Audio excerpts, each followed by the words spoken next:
My life before and after ketamine has been extremely busy.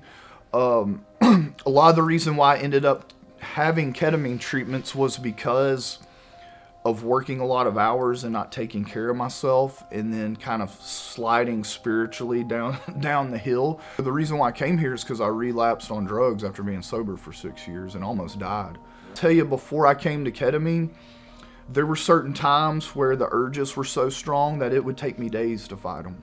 And I was successful with that for about 5-6 years. But it just came to a point where lack of self-care, lack of spiritual work led me into the relapse. And yeah, to be honest with you, I feel more grounded and strong in my sobriety now, post-ketamine, than I did for the whole 6 years prior. Through the ketamine treatments, I wake up motivated every day to take on new tasks, to help when needed. And yeah, it's made me more effective and efficient in my work because I stay so highly motivated and in the zone. Before I came to ketamine, I had all these racing thoughts and stuff and couldn't really control, my thinking in a lot of ways. But after the first ketamine treatment, all that slowed down. I was able to focus better and control where my thoughts were, which obviously bleeds throughout my entire life. And as each treatment progressed, the mind just got a little bit quieter every single time. So I went back to not sleeping in, getting up early, going back to exercising. I started to eat better after my ketamine treatment and still have taken some steps towards living with better health. And staying more motivated and doing those things that I know are good for me versus doing things, because again, a lot of the reason I was here was lack of self-care.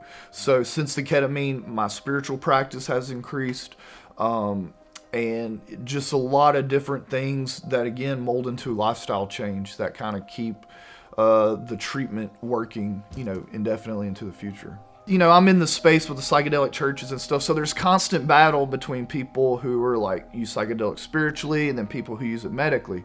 I think that there's really a perfect marriage between the two, somewhere in the middle, and I think that my self-wellness really kind of meets that point where science and spirituality come together to address the whole person, not just the mind or body and the spirit, but all three.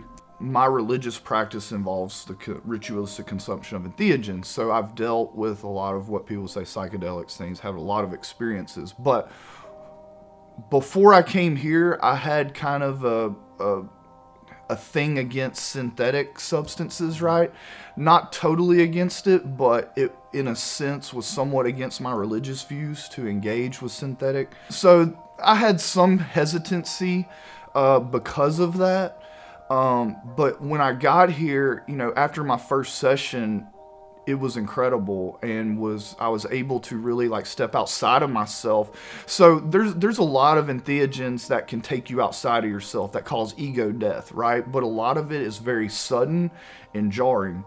Whereas with the ketamine, you actually relax into it.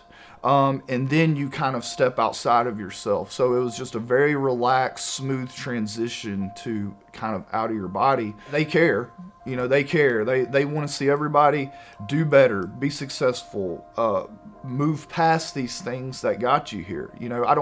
I never got the impression that they want to serve me ketamine for the rest of my life. You know what I mean? They want to see me doing it on my own.